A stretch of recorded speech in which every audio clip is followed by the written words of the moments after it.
आणि त्याचप्रमाणे आपण पुढचा आपला अभंग आमच्या कार्यक्रमाचं पुढचं पुष्प आपल्यासमोर सादर करीत आहोत.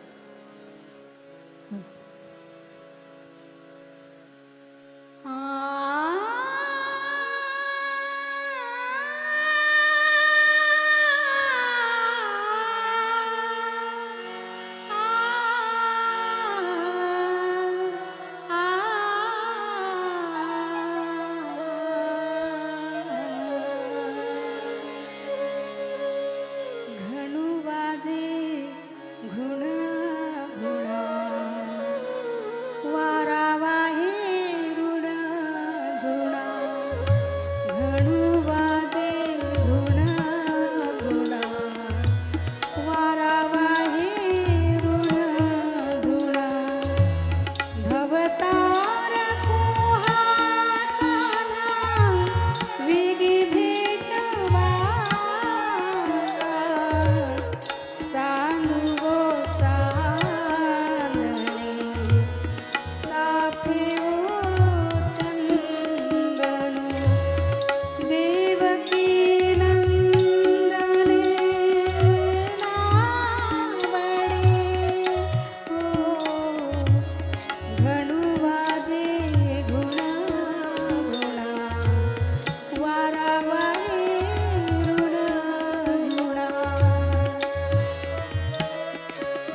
वा.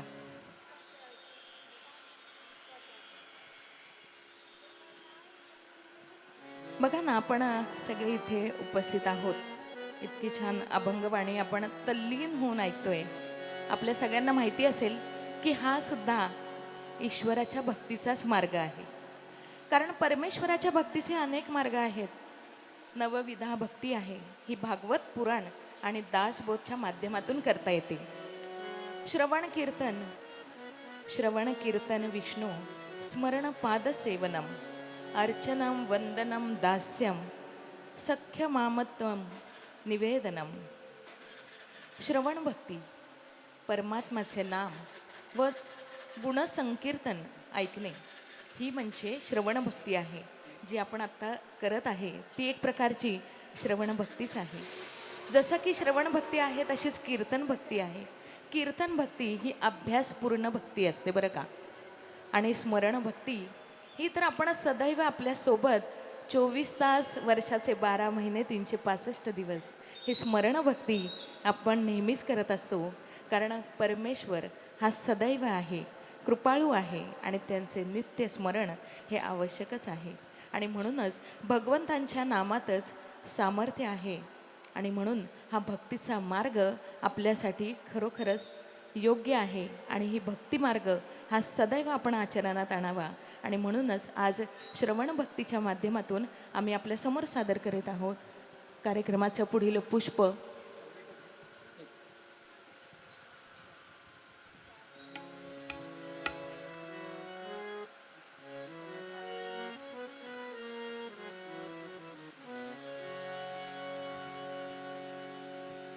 विश्वाचे आरता माझ्या मनी प्रकाशने, विश्वाचे आरता माझ्या मनी प्रकाशने, अवघेची जाहले देह ब्रह्मा, अवघेची जाहले देह ब्रह्मा, विश्वाचे आरता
खरंच आहे, विश्वाची आर्त माऊली म्हणतात माझ्या मनी प्रकाशली. कारण विश्वातील प्रत्येक जीव जंतूमध्ये माऊलींना ईश्वराचं सगुण रूप दिसत असतं. आणि म्हणूनच तिथूनच खऱ्या अर्थानं प्राणी मात्रावर दया करा आणि माणुसकीनं जगायला शिका, हा मंत्र आपल्याला जणू माऊलींनी दिलेला आहे.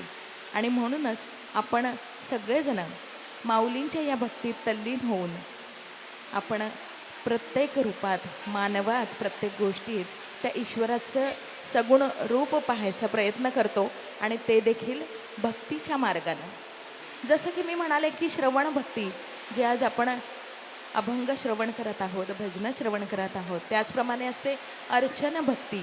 अर्चन भक्ती म्हणजे भगवंताच्या साकार रूपाशी स्वतःचे घट्ट नातं स्थापन करणे आणि त्यासाठी केलेला जो प्रयास आहे ती म्हणजे अर्चन भक्ती. आणि वंदन भक्ती म्हणजे नमस्कार. बघा ना, जेव्हा आपण नमस्कार करतो, आपले दोन्ही कर जोडून देवासमोर, ईश्वरासमोर आपण जेव्हा झुकतो, तेव्हा आपल्या मनात हीच गोष्ट असते की हे ईश्वरा, चांगले विचार माझ्या मनी रुजू देत, वाईट विचार समूळ नष्ट होऊ देत. आणि म्हणूनच या वाईट विचारांकडे वळणारं मन हे ईश्वराच्या चरणी आपण जेव्हा झुकतो, आपण ईश्वराचरणी माथा ठेवतो. आणि म्हणूनच तेव्हापासून खऱ्या अर्थानं हे मन शुद्ध होऊ लागतं. आणि म्हणूनच भक्तीत तल्लीन होत असताना ही एकाग्रता फार महत्त्वाची आहे. आणि एकाग्र होण्यासाठी चित्त हे थाऱ्यावर असणं हे देखील तितकं जरुरी आहे. आणि म्हणूनच ईश्वर भक्ती, ईश्वराच्या नामस्मरणात आणि आपल्या रोजच्या बिझी शेड्यूलमध्ये मी तर म्हणेन की या ईश्वर भक्तीसाठी निदान या 24 तासात प्रत्येकाने 24 मिनिटं तरी दिली पाहिजे. आणि म्हणूनच की काय, आपण माणुसकीच्या प्रवासाकडे माणूस म्हणून खऱ्या अर्थानं समृद्ध आणि संपन्न होऊ लागतो. आणि मला वाटतं की ईश्वर भक्तीचा जो मार्ग आहे तोच आपल्या मोक्षाचा मार्ग असू शकतो. म्हणून भक्तीत तल्लीन होत असताना आपण या अनेक भक्तीच्या प्रकारांचा कुठलाही भक्तीचा प्रकार घेऊन आपण भक्ती करू शकतो. भक्तीला कुठलंही लिमिटेशन नसतं. भक्ती सर्व रूपाने, प्रत्येक रूपात आपल्याला ईश्वर दिसलं पाहिजे. आणि म्हणूनच अशा भक्तिमय वातावरणात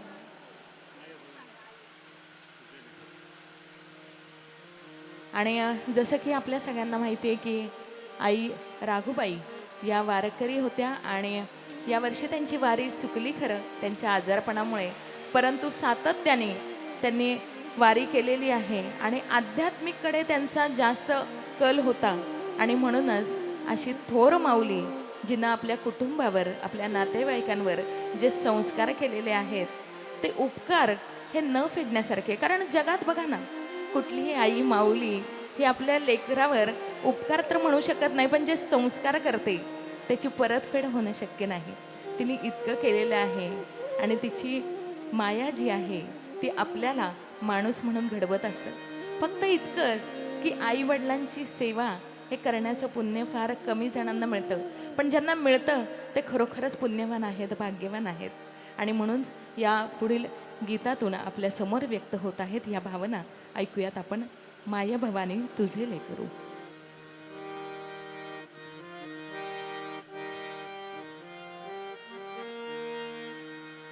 माय भवानी तुझे लेकरू, कुशीत तुझी आई सेवा मानून घे आई, सेवा मानून घे आई. माय भवानी तुझे लेकरू, कुशीत तुझी आई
दिलेली मंजुळ वाणी डोळ्यामधले निर्मळ पाणी तूच दिलेली मंजुळ वाणी डोळ्यामधले निर्मळ पाणी तुझ्या पूजना माझ्या पदरी या विण दुसरे नाही सेवा मानून घे आई सेवा मानून घे आई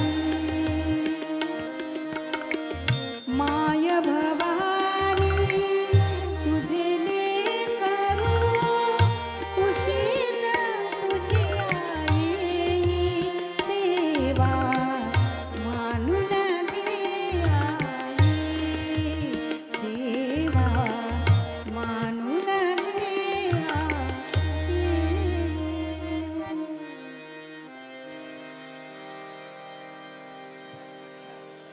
वा, खरोखरच या गीतातून सेवेकरी असण्याचं, की आपण जेव्हा सेवा करतो ते या गीतातून इतकं सुंदर छान शब्दांकन केलेलं आहे.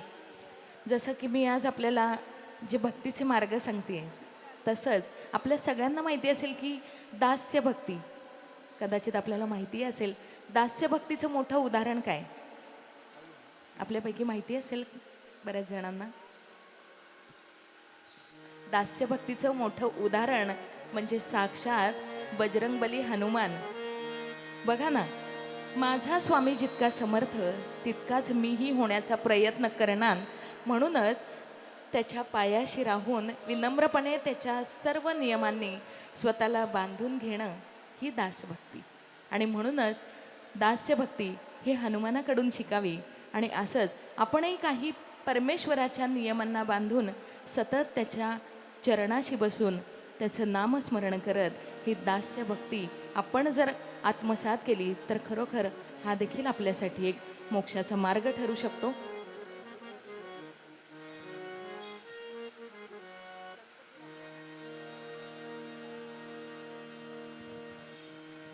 आणि म्हणूनच जसं राम लक्ष्मण सीता आपण पाहतो, तेव्हा रामाच्या चरणाशी बसलेले हनुमान देखील आपल्याला सदैव दिसत असतात.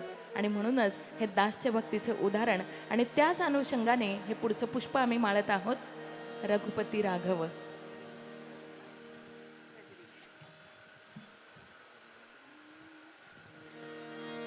रघुपती राघव गजरी गजरी रघुपती राघव गजरी गजरी तोडित गोरे शबरी शबरी तोडित गोरे शबरी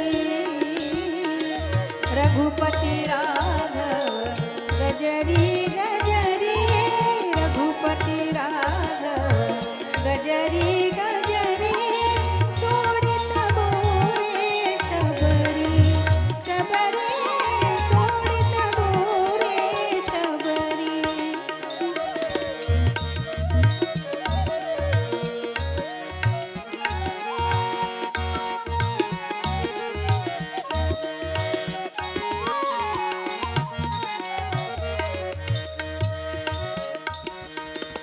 ध्यानी जपणी मनी पूजिली रघुनाथाची मूर्त सावली ध्यानी जपणी मनी पूजिली रघुनाथाची मूर्त सावली बघावयासे यास डोळे आतुरलेले किती अंतरी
खूप छान.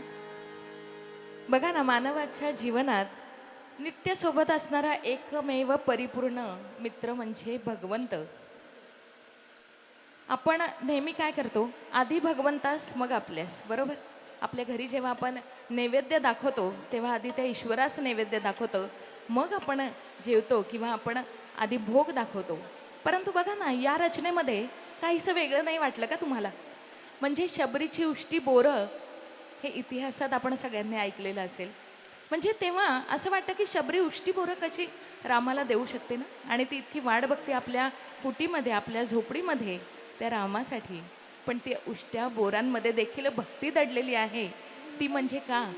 कारण शबरीनं बोरं तर तोडली आहेत, बोरं आणली आहेत की आता रघुनंदन येतील, मी त्यांना खायला काय देऊ, माझ्या झोपडीत ते येणार आहेत. आणि अतिथी देव भव हा आपला नियमच आहे आणि ही आपली परंपरा संस्कृती आहे. आणि म्हणून या शबरीनं बोरं आणली, पण ती चाखून पाहिली तिनं. कारण माझ्या परमेश्वराला, माझ्या रघुनंदनाला कुठलंही बोर हे आंबट लागू नये, कडू लागू नये, म्हणून ती बोरं चाखून पाहणारी ही शबरी, तिची भक्ती काही वेगळीच आहे. आणि म्हणूनच या भक्तीचा मार्ग देखील अगदी वेगळा आहे की जरी परमेश्वराला आपण भोग देत असू, नैवेद्य देत असू, तरीसुद्धा काही वेळेला की तो नैवेद्य हा बरोबर आहे का हे पाहणं देखील आपलं कर्तव्य आहे. कारण त्याच्यातून आपली भक्ती दिसते, स्मरते. आणि म्हणूनच या ईश्वराचं सगुण रूप,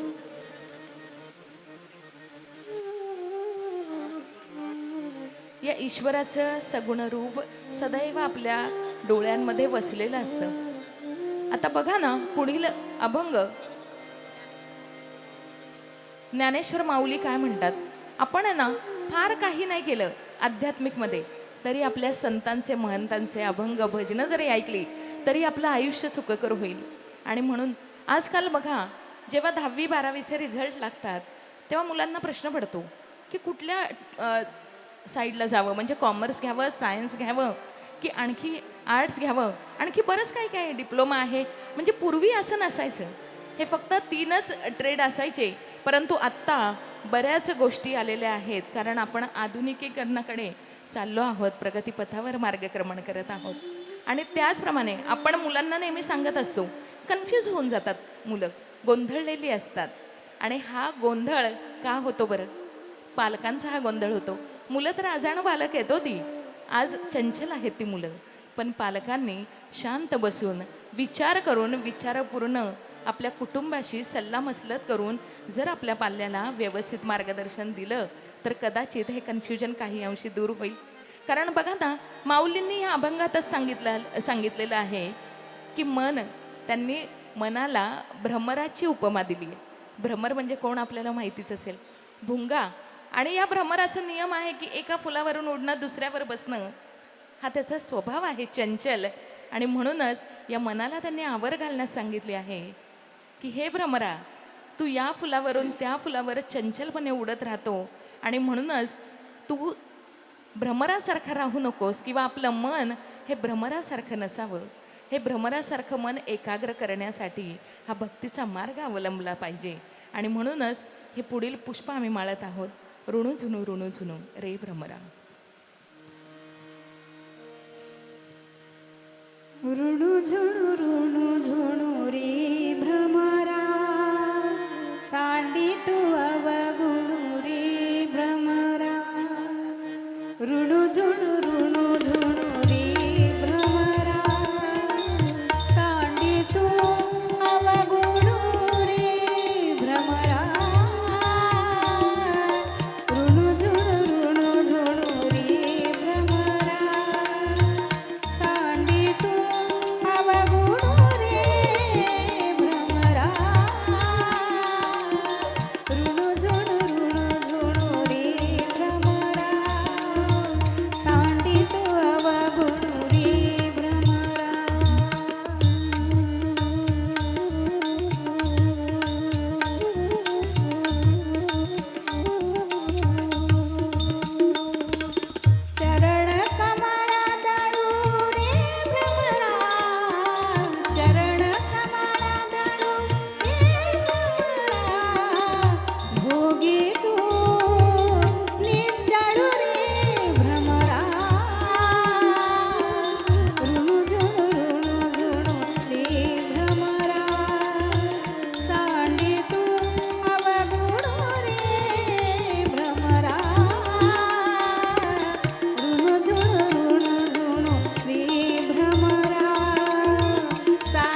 आणि या पुष्पानंतर खरोखरच आपण सगळे बसलेले आहात, मन अगदी तल्लीन होत आहे.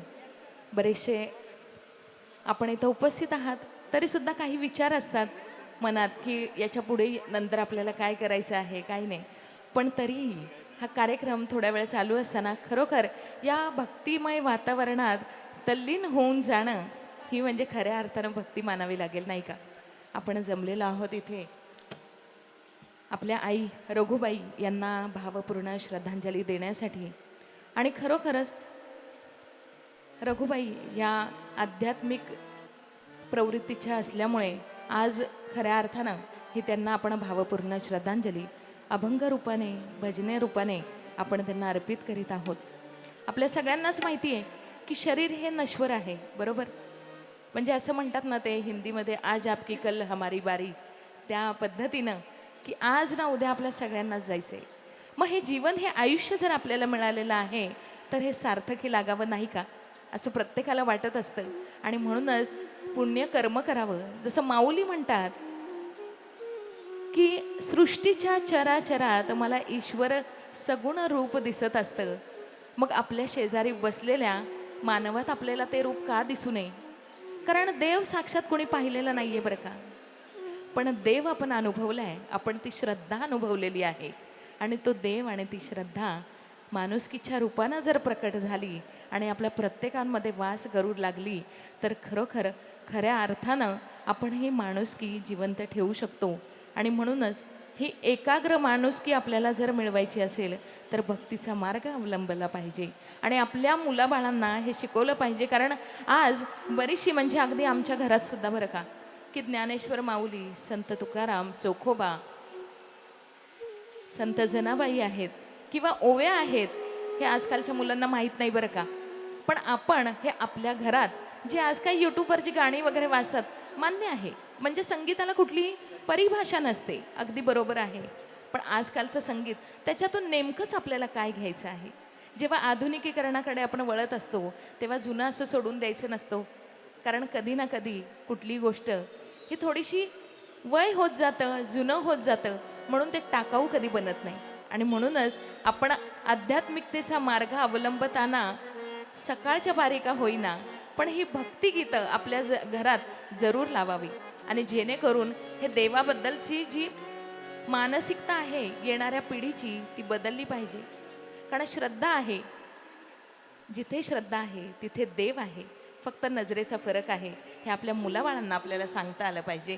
आणि म्हणूनच आज बघा ना, हे अभंग असं वाटतं हे ऐकत राहावं, कारण यातूनच खरा मार्ग आपल्याला सापडतोय. प्रत्येक शब्द आपण लक्ष देऊन ऐकावा, त्यातच खरा जीवनाचा सार दडलेला आहे. आणि म्हणूनच अशा वेळेस का होईना आपण हे अभंग, ही भजनं ऐकली पाहिजेत.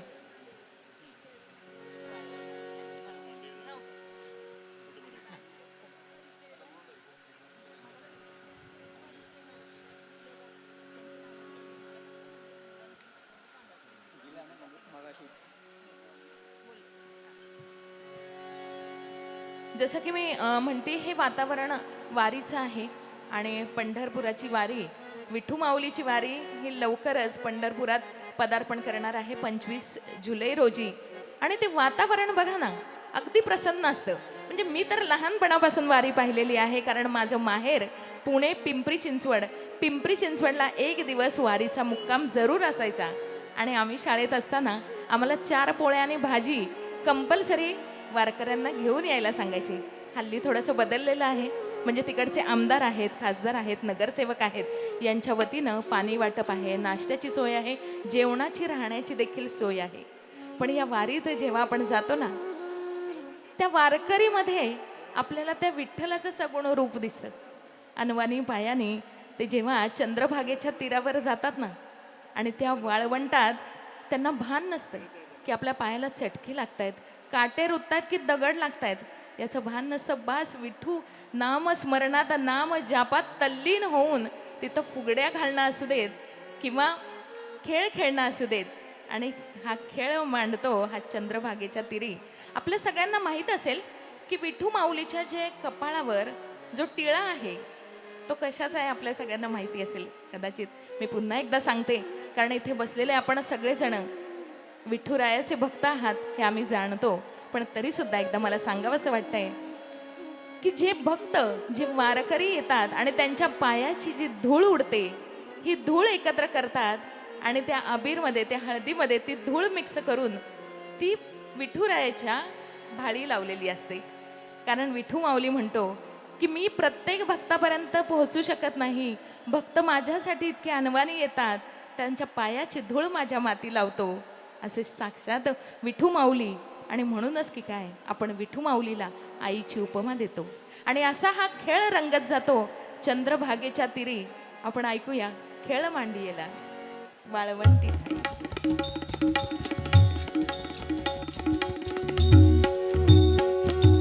खेळ मांडीला वाळवंटी ठाई, खेळ मांडीला वाळवंटी ठाई, नाचती वैष्णव भाई रे, नाचती वैष्णव भाई रे.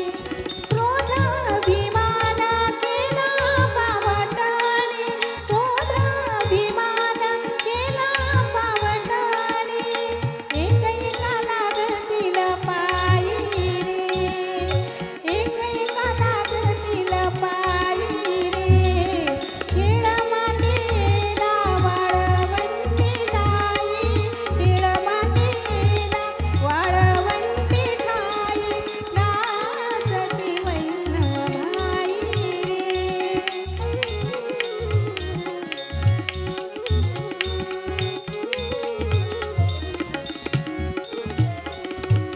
गोपी चंदन उठी तुळशीच्या माळा, गोपी चंदन उठी तुळशीच्या माळा, हार मिरविते गळा,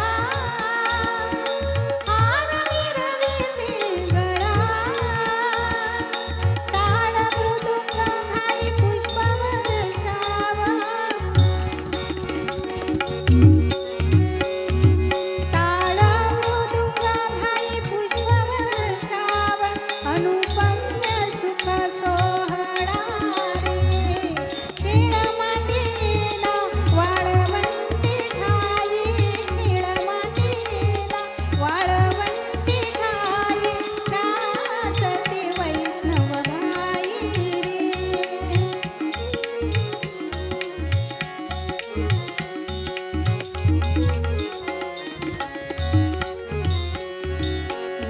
वर्णाभिमान विसरली आती, वर्णाभिमान विसरली आती, एकही कालोटांगणी जाती, एकही कालोटांगणी जाती.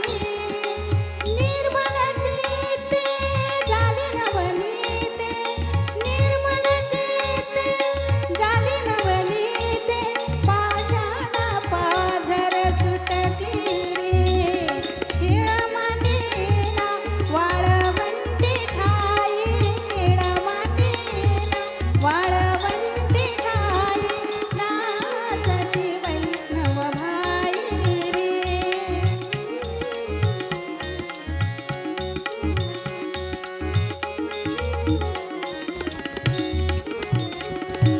होतो जय जयकार गरजता अंबर, मातले हे वैष्णव वीर रे. तुका म्हणे सोपी केली पायवाट, तुका म्हणे सोपी केली पायवाट, उतरावया भवसागर रे.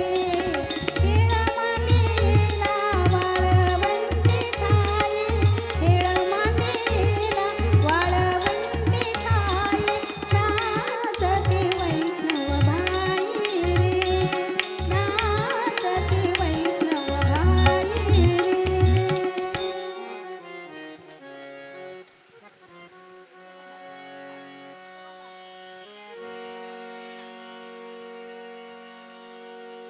आणि जसं की ज्ञानेश्वर माऊलींचे अभंग होत आहेत, विठू माऊलीचे अभंग होत आहेत, तसंच पुढील पुष्प आम्ही माळणार आहोत. आपल्याला सगळ्यांनाच माहिती आहे की कृष्ण हा खरा सखा अर्जुनाचा. आणि म्हणूनच की काय, हे महाभारत घडताना अर्जुनाला उपदेश देणारे कृष्ण. आणि म्हणून या केशवाचं, या माधवाचं कित्येक कौतुक सांगावं. अगदी कृष्णाच्या बाललीलापासून आपल्या सगळ्यांना माहिती आहे की महाभारत आणि कृष्ण हा खऱ्या अर्थानं खरोखर जीवनाचा खरा अर्थ सांगणारा हा सखा आहे, हा मित्र आहे, जो अर्जुनाला लाभला.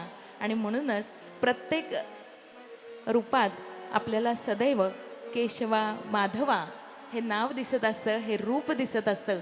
आणि म्हणून पुढील पुष्प आम्ही माळत आहोत, केशवा माधवा.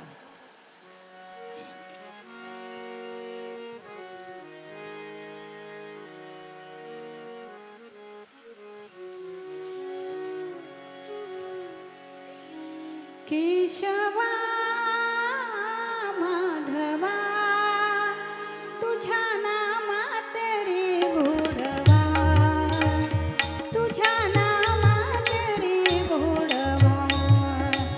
केशवा माधवा तुझ्या नामात रे गोडवा, तुझ्या नामात रे गोडवा.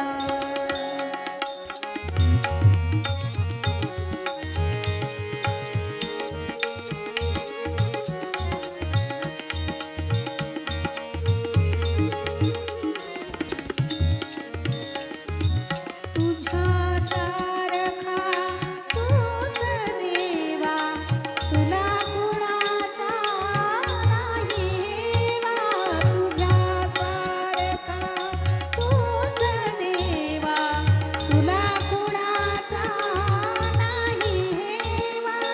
वेळोवेळी संकटातुनी तारीशी माधवा. केशवा माधवा तुझ्या नामात रे गोडवा.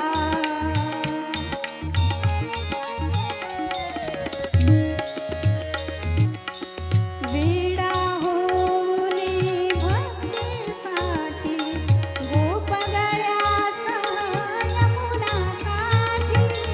वेडा होनी भक्तीसाठी गोपगळ्यास यमुना काठी. नंदाघरच्या गाई हातीशी गोकुळी यादवा.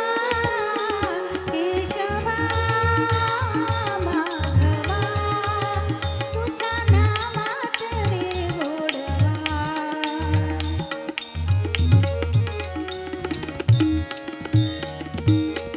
वीर धनुर्धर पार्थासाठी चक्र सुदर्शन घेऊन हाती. वीर धनुर्धर पार्थासाठी चक्र सुदर्शन घेऊन हाती. रथ हाकुनिया पांडवांचा पळविशी कौरवा. केशवा माधवा तुझ्या नामात रे गोडवा, तुझ्या नामात रे गोडवा. केशवा माधवा तुझ्या नामात रे गोडवा, तुझ्या नामात रे गोडवा.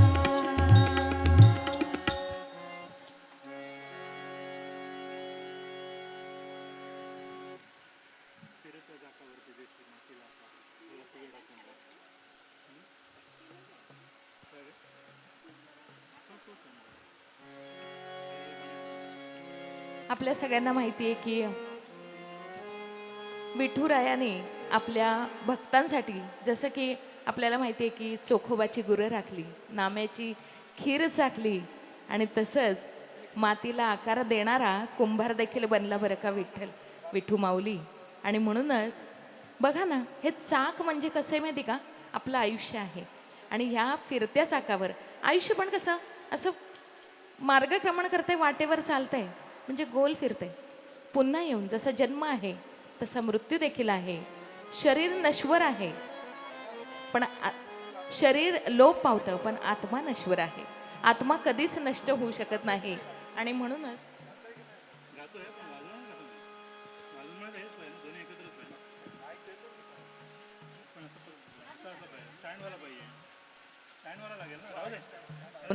हे पुढील पुष्प आम्ही सादर करत आहोत.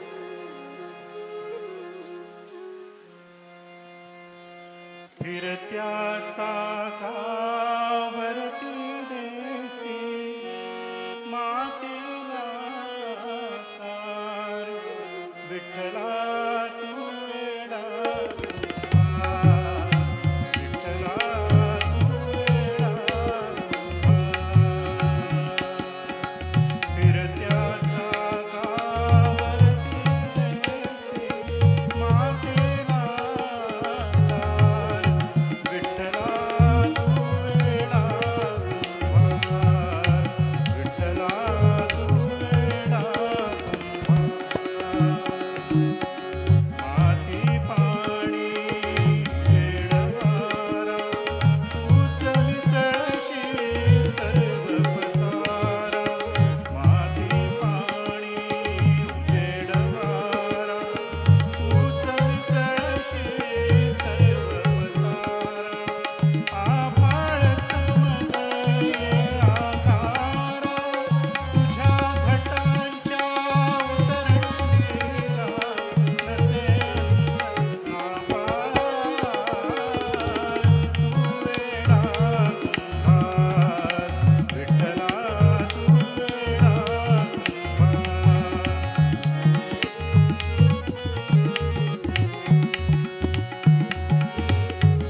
घटाघटाचे रूप आगळे प्रत्येकाचे दैव वेगळे घटाघटाचे रूप आगळे प्रत्येकाचे दैव वेगळे तुझ्या विना ते कोणाला कळे मुखी कुणाच्या पडते लोणी कुणामुखी अंगार तू वेडा कुंभार विठ्ठला तू वेडा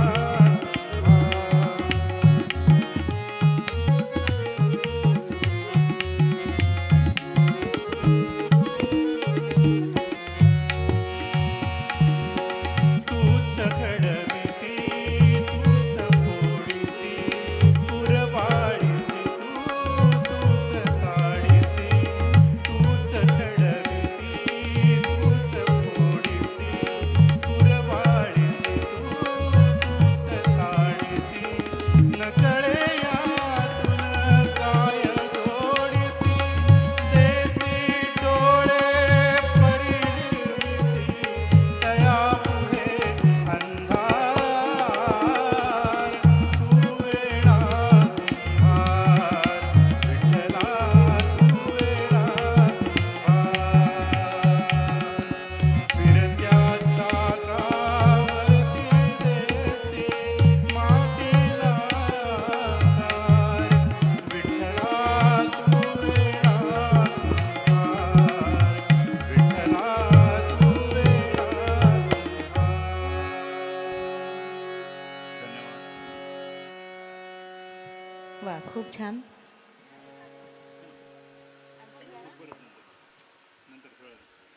आणि जसं की संगीताला कुठलीही परिभाषा नसते, जशी मराठीत आपली अभंग कीर्तनं भजनं आहेत तशी हिंदीत देखील आहेत. आणि म्हणूनच आपल्या सगळ्यांना माहिती आहे की श्रीकृष्णाच्या परमभक्त म्हणजे मीराबाई. 15व्या शतकात कवयित्री मीराबाईंनी राजस्थानी भाषेमध्ये एक कविता लिहिली होती. मीराबाई या कृष्णाच्या अनन्य साधारण भक्त होत्या आणि म्हणूनच या कवितेमध्ये असं लिहिलेलं आहे, या कवितेचा सार असा आहे की भगवान श्रीकृष्णाच्या नावातच मीराबाईंना अनेक हा मोठा खजाना सापडलेला आहे आणि म्हणूनच हा अनुभव त्यांना मिळालेला आहे. या कवितेच्या माध्यमातून त्या म्हणतात की पायो जी मैंने प्रेम रतन धन पायो, असं मीराबाई म्हणतात. कारण हे जे शीर्षक आहे हे रामाचं शीर्षक आहे, हे त्यांनी प्रेमात बदललेलं आहे आणि म्हणूनच त्याचा अर्थ असा आहे की हे प्रेम रतन धन जे आहे मीराबाईंना गवसलेलं आहे आणि म्हणूनच हे धन जे आहे हे कोणी कधी चोरू शकणार नाही, हे कायम मीराबाईंच्या जवळ असेल. आणि म्हणूनच श्रीकृष्णाला आत्मसात करून मीराबाईंनी हे खऱ्या अर्थानं हे भक्ती इथे दर्शवलेली आहे आणि या भक्तीच्या माध्यमातून श्रीकृष्णाचं गुणगान त्यांनी गायलेलं आहे. आणि या श्रीकृष्णाची भक्तिमय ईश्वरमय रूपी हे धनधान्य संपदा त्यांना प्राप्त झालेली आहे. हे ऐकूयात आपण या पुढील भजनातून. पायोजी मैने राम रतन धन पायो.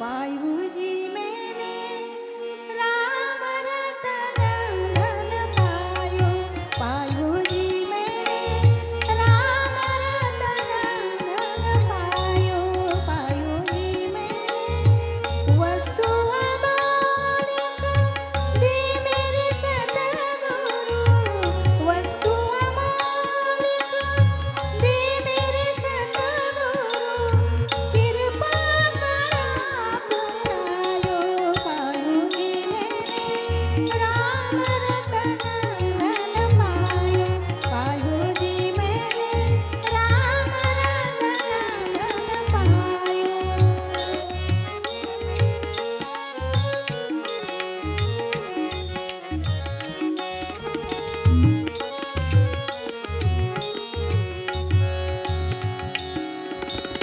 जन्म जन्म की पूंजी पाए, जन्म जन्म की पूंजी पाए, जग में सभी खवायो, पायूजी मैंने जग में सभी खवायो, पायूजी मैंने राम रतन धन पायो, पायूजी मैंने राम रतन धन पायो.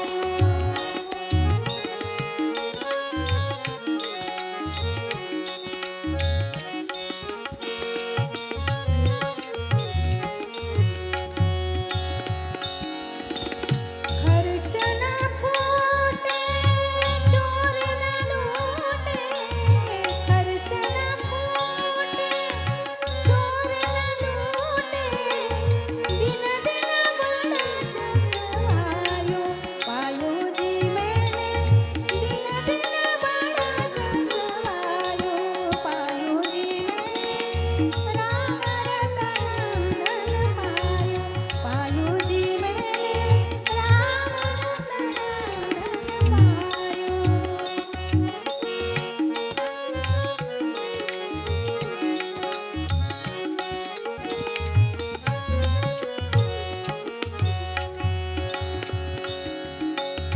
मीरा कहे प्रभु गिरधर नागर, मीरा कहे प्रभु गिरधर नागर, हर हर जस गायो, पायूजी मैंने हर हर जस गायो, पायूजी मैंने राम रतन धन पायो, पायूजी मैंने राम रतन धन पायो, पायूजी मैंने राम रतन धन पायो.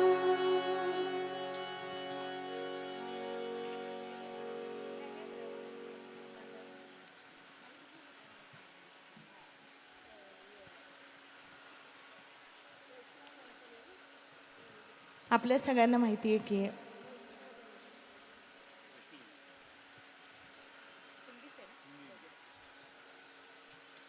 आणि जसं की म्हटलं संगीताला कुठली परिभाषा नसते, तसं हे आपण मीराबाईंचं भजन ऐकल्यानंतर जे वैष्णव आहेत म्हणजे जे भक्त आहेत यांचं भक्तीचं स्वरूप हे गीताच्या माध्यमातून अभंगाच्या माध्यमातून आपल्यापर्यंत पोहोचत असतं. आणि म्हणूनच जगाचं दुःख हे आपलं दुःख मानणारे साक्षात आपले संत महंत आपल्याला शिकवण देऊन जातात. आणि म्हणूनच या भजनातून आपल्यासमोर सादर करीत आहोत. ऐकूयात आपण चंद्रकला ताईंच्या आवाजातून.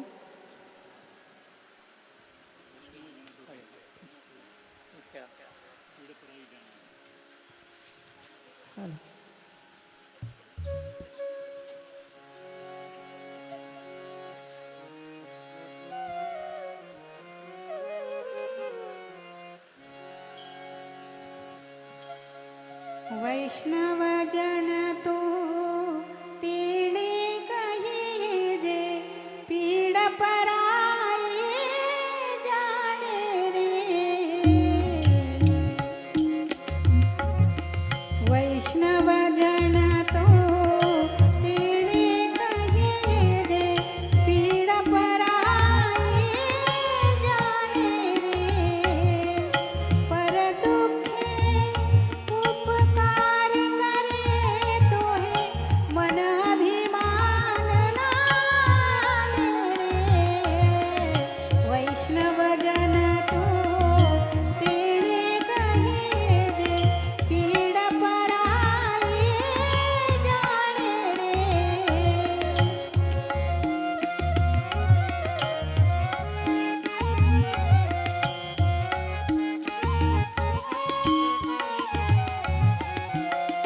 सकळ लोक मासुनी वंदे निंदान करे केणी रे। वाचकाच मन निचळ राखे धन धन जननी केणी रे। वैष्णव जन तो तेणे कही जे पीड पराई जाने रे।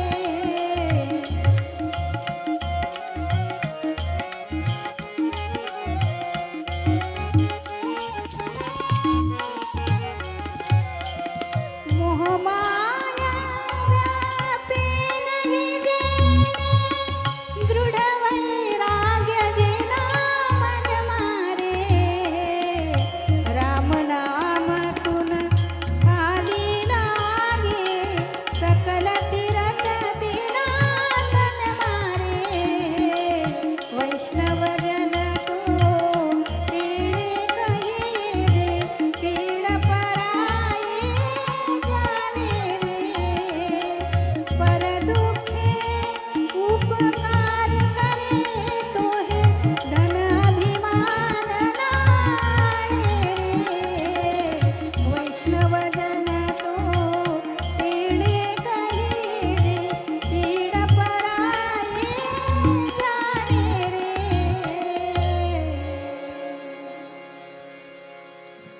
ही रचना आपण ऐकलीत.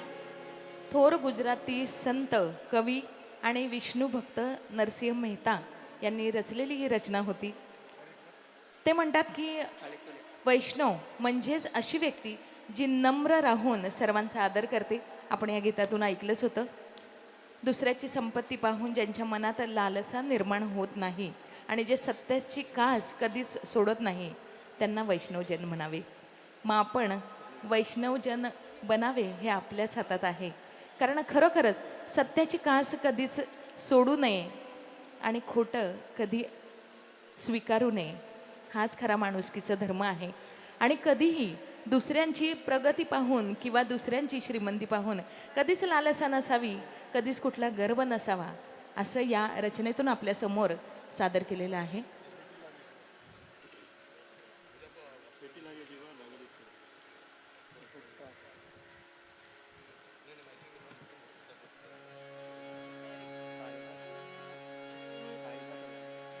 जेव्हा आपण आपल्या ईश्वराची भक्ती करत असतो तेव्हा असं वाटतं का हो, आपल्या मनात येतं ना की एकदा तरी ईश्वराचं सगुण रूप आपल्याला दिसावं, एकदा तरी भेट घडावी. आणि म्हणूनच हा जीव कासावीस होत असतो. परंतु आपला देव आहे हा आपल्याला प्रत्येक चराचरात दिसला पाहिजे, असं हे भक्तीचं माध्यम असावं. आणि म्हणूनच नेहमी मन तळमळत असतं की एकदा तरी या ईश्वर या सगुण रूपाशी आपली भेट व्हावी. हे सगुण रूप आपण आपल्या नयनात साठवावं आणि या आपल्या ईश्वराशी एकरूप व्हावं. आणि म्हणूनच हे पुढील पुष्प आम्ही सादर करीत आहोत, भेटी लागी जीवा.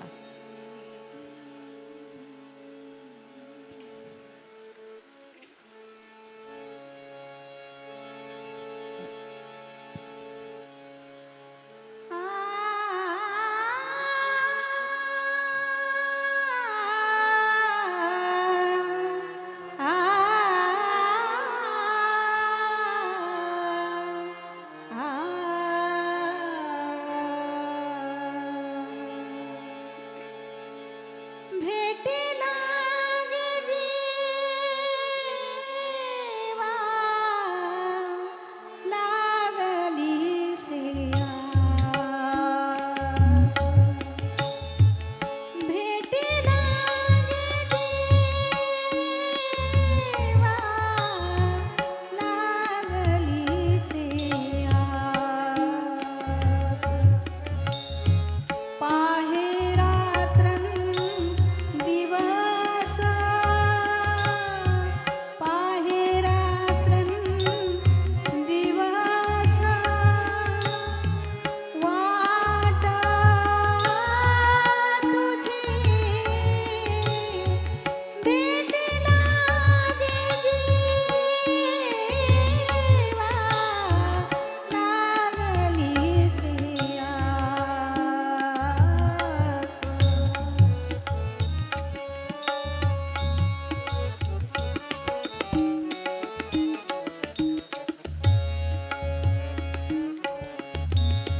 पौर्णिमेचा चंद्रमा चकोरा जीवन.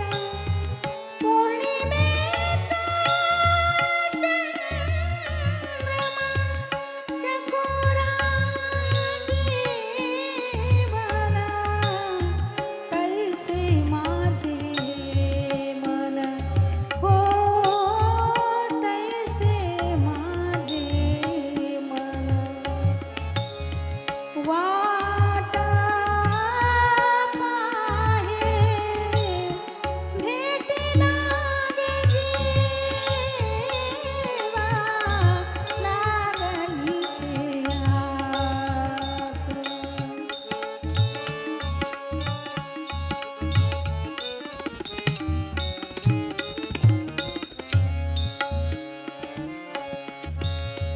भुकेले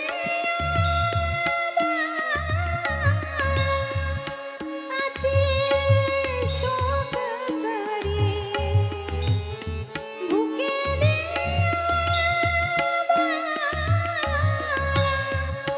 अति शोक करी. वाट पाहे परी हो वाट पाहे परी. माऊलीची भेट लागे जीवा लागली से आस.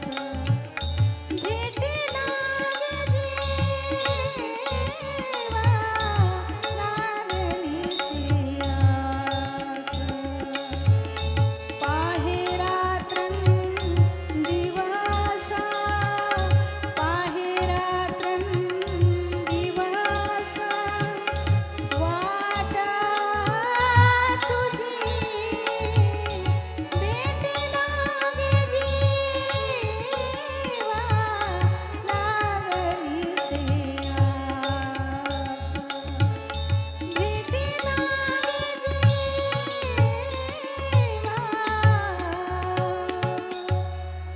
लागली से आस. खूप छान. खरोखर आपसुकच या टाळ्या देखील प्रतिसादात्मक आपल्या समोरून निघत असतात.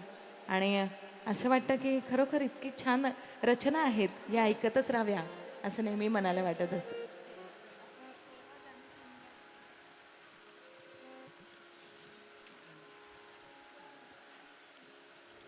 आता बघा आपल्या सगळ्यांना माहिती आहे की मी आपल्या सगळ्यांना खरोखरच माहिती आहे आणि इथे आल्यानंतर मला कळलं की आपल्या ज्या मातोश्री राघूबाई आहेत या खरोखरच ईश्वराची सेवा करणाऱ्या अशा सेवेकरी होत्या.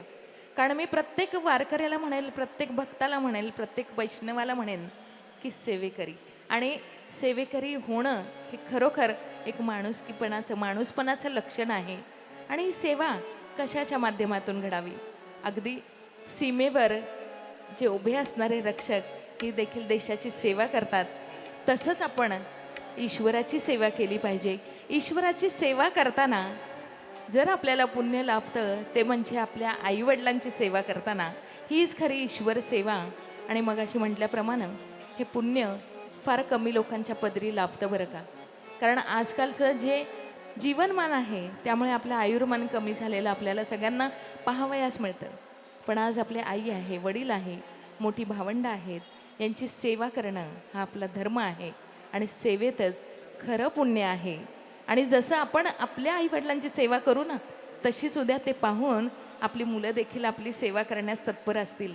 आणि म्हणूनच हा सेवेकरी ही आपला धर्म असावा, आपलं कर्तव्य असावं. आणि हेच पुढील पुष्पातून आपल्यासमोर मांडण्याचा प्रयत्न करत आहेत. आणि नक्कीच आजच्या आपल्याला कार्यक्रमाला लाभलेल्या म्हणजे महाराष्ट्राच्या ख्यातनाम गायिका चंद्रकलाताई दासरी सुतार. आणि यांची प्रचिती अवघ्या जगभरात झालेली आहे, यांना प्रसिद्धी लाभलेली आहे. कारण त्यांच्या गाण्यावर भारतातच नव्हे तर भारताबाहेर देखील बऱ्याच मुली रील्स बनवत असतात. आणि म्हणूनच या जरी शिरवण्याची लेख असेल तरी आमच्या कल्याणच्या सुनबाई आहेत याचा आम्हाला गर्व आहे. असं वाटतं की ताईंची ही गाणी, ताईंचे अभंग, ताईंची भजनं हे ऐकतच राहावं. आणि म्हणून खऱ्या अर्थानं मी म्हणेन, जसं मी म्हणते तुम्हाला की सेवेकरी हा धर्म असला पाहिजे, तशी ताईंची सेवा म्हणजे संगीताची सेवा आहे. आणि म्हणूनच ही सेवा ते आत्मसात करताना आपण पाहतो की किती तल्लीन होऊन त्या गातात, मंत्रमुग्ध होतात आणि आपल्यासारख्यांना मंत्रमुग्ध करून टाकतात. आणि म्हणून त्या संगीताची सेवा करतात, म्हणून आज इथपर्यंत पोहोचलेले आहेत. असा एक सेवेचा आपला एक नियम आहे. आपण ठरवावं आपल्याला कसं सेवेकरी व्हायचे. ऐकूयात आपण सेवा धर्मे पुण्य आहे. सेवा धर्मी पुण्य आहे, सांगे सखा श्री हरी. सेवा धर्मी पुण्य आहे, सांगे सखा श्री हरी. देवांचाही देव करीतो भक्तांची चाकरी.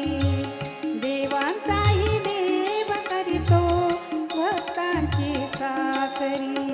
देवांचाही देव करीतो भक्तांची चाकरी.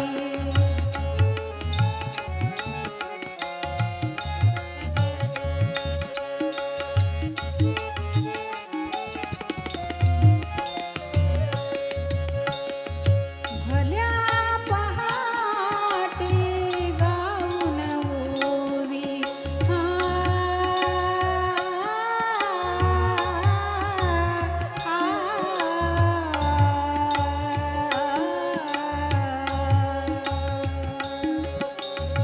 भल्या पहाटे गाऊन ओवी.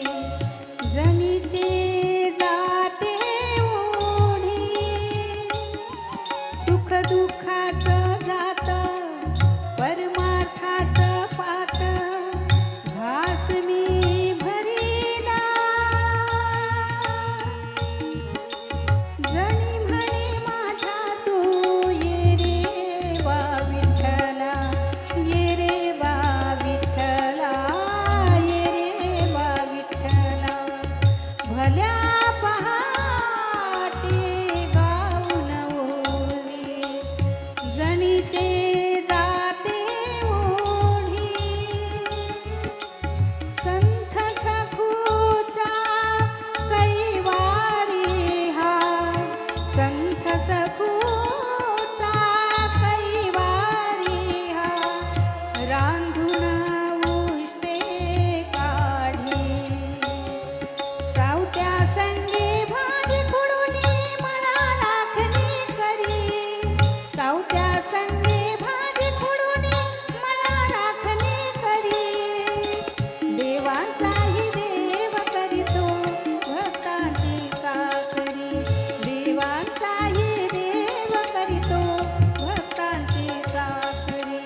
खूप छान ताई. आणि खरोखरच जसं की मी म्हणते की आपण आपले अभंग, आपली भजनं, आपले कीर्तन आपल्याला जसं काही शिकवून जातात तशीच आपली वाद्य आहेत बरं का.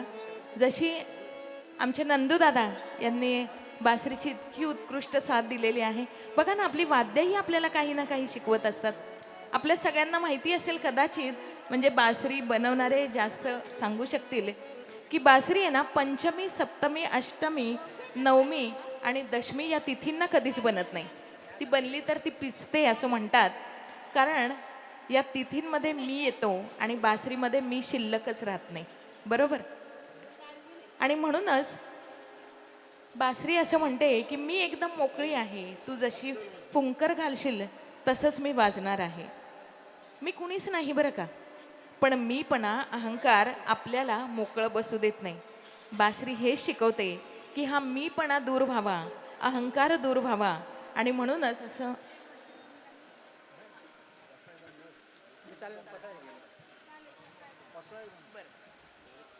आणि आता हा कार्यक्रम आपण खरोखर इथं तल्लीन होऊन ऐकलात, मंत्रमुग्ध होऊन ऐकलात. आणि संगीताच्या माध्यमातून का होईना आपणासारखांची आम्हाला सेवा करण्याची संधी दिली, त्याबद्दल मी प्रत्येकाचं कौतुक करते, धन्यवाद देते. आणि शोकाकुल परिवारास मी श्रद्धांजली आमच्या माऊली राघुबाई बबन भोपी यांच्या पवित्र आत्म्यास श्रद्धांजली अर्पण करतो. आमचा संपूर्ण वाद्यवृंद हा संच. आणि नक्कीच आमची सहानुभूती आणि आपल्या दुःखात आम्ही सहभागी आहोत. हा कार्यक्रम आपण ऐकलात आणि आत्ता आपण उत्तरार्धाकडे आहोत. शेवटचं पसायदान होईल. पसायदानाने कार्यक्रमाची सांगता होईल.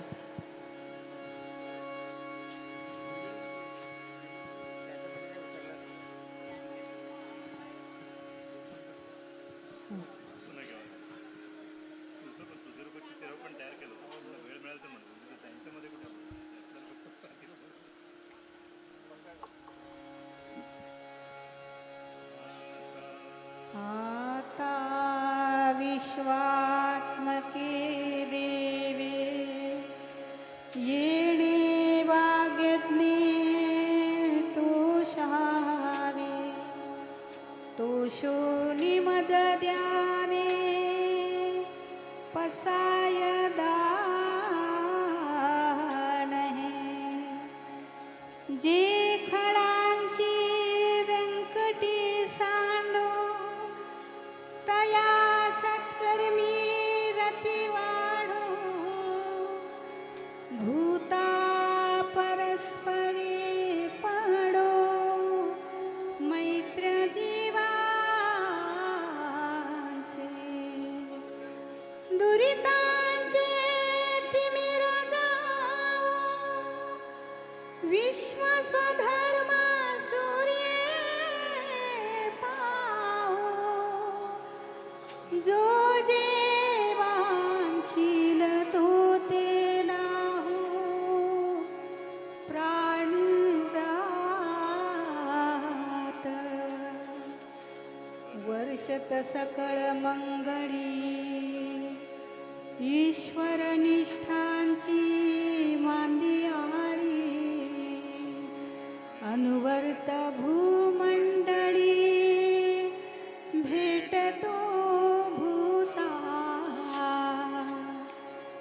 चला कल्पतरूचे आरव चेतना चिंतामणीचे गाव बोलते जे अर्णव पियुषाचे चंद्रमे जे अलांछन मातंड जे तापहीन ते सर्वाही सदा सज्जन सोय रे हो तू किंबहुना सर्व सुखी पूर्ण होनी तिन्ही लोकी भजी जो आदि पुरुखी अखंडित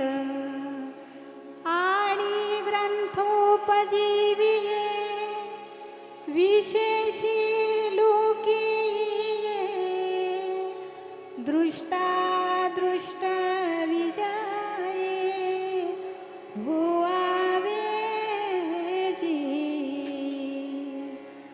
एथ म्हणे श्री विश्वेश्वरा हो हा होईल दान पसावो येणे वरे ज्ञान देव सुखिया झाला सुखिया झाला सुखिया झाला.